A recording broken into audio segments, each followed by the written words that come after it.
Well, welcome to Real Vision. My name is Santiago Velez, co-founder of Block Digital Corporation. Very excited to bring to the audience some spectacular legal guests to share their knowledge of the issues surrounding the crypto space, and hopefully we'll get some great insights. So, Josh Sterling and Mark Rasmussen from Jones Day, welcome. Thanks very much, Santiago. Good to be here. Yeah, thank you. Happy to be here. So, I'd like to start off with a little bit brief introduction into each of you, and then a little bit about Jones Day and what that firm does and the types of clients it services as it relates to crypto. So let's start with you, Josh. Give us a little bit of background. Sure, thank you.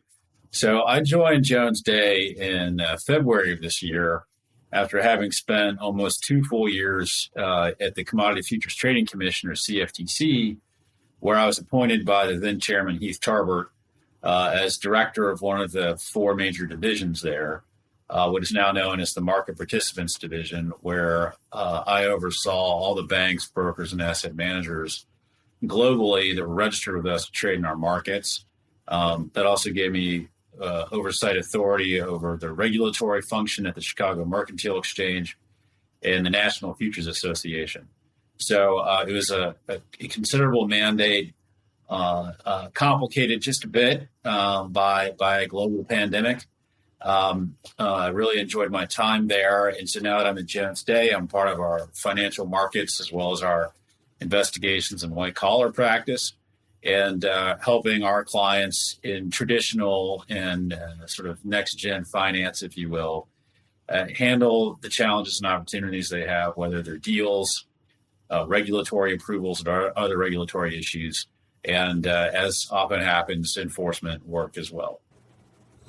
And would you give us a little bit of a summary, maybe, of your experience around crypto, blockchain technology, maybe on a personal level? Have you been involved in the space for a while, or is it strictly in a professional capacity? Sure. So I have certainly been following fintech and crypto for a long time. I am not personally invested in crypto. I thought that might present challenges when I was in government. When I was in government, though, we had a great degree of interaction with the crypto and fintech space. We had an office there called Lab CFTC, headed up by my good friend Melissa Nettram.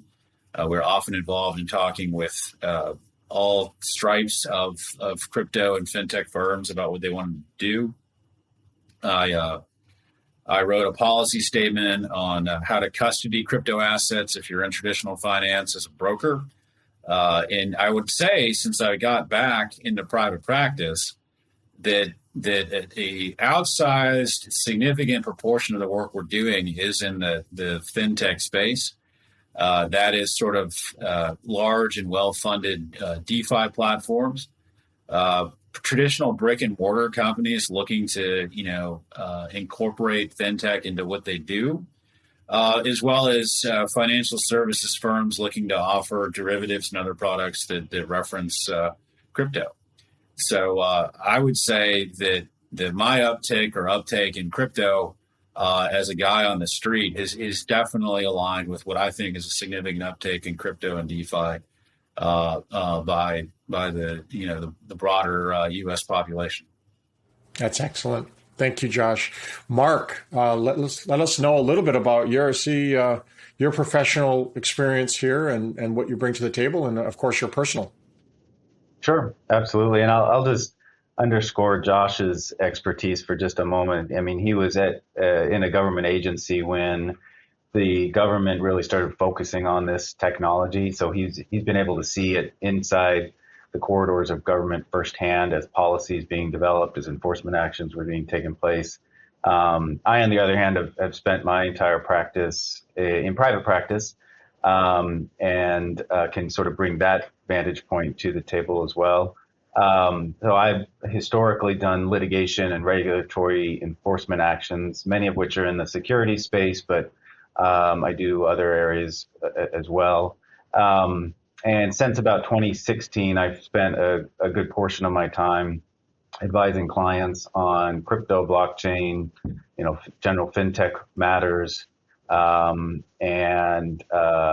so you have to be nimble enough to spot issues across a broad spectrum of regulations and laws, many of which we'll talk about today.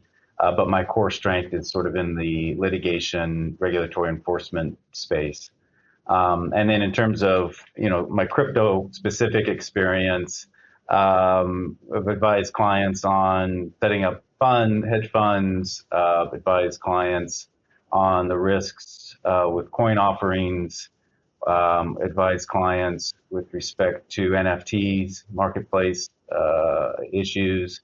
And one really interesting matter that I'm still involved involved being appointed by a federal judge down in Dallas here to be what's called a receiver over a company that was engaged in an ICO back in 2018, raising millions of dollars, selling their own token to the marketplace. SEC filed a lawsuit against them and sought the appointment of a receiver, a neutral third party who could oversee the assets and wind down the business and return assets to investors who were harmed from the fraud that was being committed. So I've had firsthand experience working with the FBI, the SEC to collect assets from an ICO issuer, to preserve those assets, and then to return those assets to the investors. And we ended up returning the actual crypto to the investors, not US dollars. We didn't liquidate the coins. So, a lot of experience transferring crypto assets back to individuals. Wow, that's and then excellent. Personally, Yeah. I just love the tech. I'm not super invested in it. I do have some crypto that I hold on my own. I do have some NFTs, and I dabble here and there, mainly because I love learning about the tech. And I think lawyers we do our best work when we understand the tech at a real, intimate level. I'll never be a computer programmer, but if I can understand the nuts and bolts, I think we can provide better legal advice. So that's what I strive for. That's excellent. I absolutely agree. You two gentlemen seem to be where the rubber meets the road in terms of regulations and crypto as it pertains to all of the events going on. It's quite a mess. There's a lot of turf battles going on at the government agency level. There's ongoing court cases, ongoing legislation. So it's a very complicated space. The technology alone is pretty complicated, and it certainly isn't homogenous, right? There's so many very important aspects that have to be considered on any particular legal matter.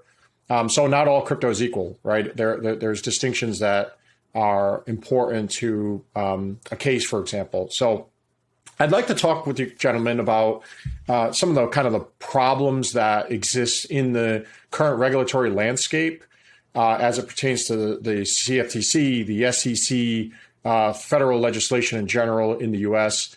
What do you see as the main problems and maybe the solutions that you think would be appropriate, or directions? We'll start with you, Josh. Sure. Thank you for that, Santiago. Happy to talk about that. And I'll just add, as a personal editorial, it's great to work with a fellow like Mark, who the SEC calls when an ICO goes bad. He's a trusted hand. Even the government trusts him. So very good. So I think there are significant challenges today that crypto and fintech will face as it becomes, I think, more relevant and more involved in the day-to-day life of this population in the United States and other countries as well. Simply the fact that it is designed to be, a trustless, largely disintermediated space. And, the history of at least 20th century financial regulation is, a trusted environment that is, with some important exceptions, centralized. And so the issues facing, I think, crypto and fintech adoption are significant, and they're definitely, I think, beginning to reach a head here under a new administration. that's taking a laser focus on crypto, not only for customer protection reasons, but also financial system stability reasons as well, I think, even going so far as to touch on control of the money supply, which is critical. Sort of more prosaically, I think one of the challenges that's going to be faced is, well, what is a crypto token anyway? And there's sort of an uneasy detente that exists between the SEC and the CFTC on this, which I think is rational and reasonable and was well adopted at the time under Chairman Clayton, the SEC, and Chairman Tarbert. I think it worked well. Basically, tokens that look more like securities should be regulated by like securities. Tokens that look more like commodities, say Bitcoin or Ether, should be regulated by commodities and by the CFTC. That's good. It works. I don't know if it's perfect for programmers and builders on the blockchain out there, but at least from a regulator's perspective here in Washington, D.C., it worked pretty good. What you want to avoid, though, is a situation where both regulators regulate the same thing at the same time. That's bad. And a commendable effort was made to do that in year 2000 under something called the Commodity Futures Modernization Act, which basically said, okay, single stock futures, narrow index futures will be jointly regulated, broadly speaking, by the SEC and the CFTC. There's not an exchange today I'm aware of in the United States that still makes single stock futures available. So the asset class was kind of killed dead by that, and I don't think anybody intended that. It just happened. So I think we want to avoid that outcome for this asset class, if indeed I can call this an asset class. I think blockchain is so much more. I hope you enjoyed this clip and will decide to join us for the rest of the interview, among many others, on realvision.com/crypto. The crypto channel is 100% free. You just have to sign up. Look forward to seeing you there.